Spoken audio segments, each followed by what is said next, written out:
Kiss? Wow, sweet! Thank you, my friends and haters.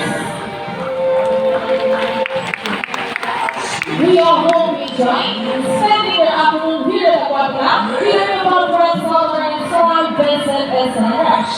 And we hope that even after you leave, you will bring such persons to wherever you go. And remember that when you hear a land, we affects our friends to see. Sea lions, like every mammal, cannot survive in a transport environment. So let's keep our surroundings clean. Aside from pollution, there are many other presidents and bylaws all over the world, such as climate change and illegal hunting.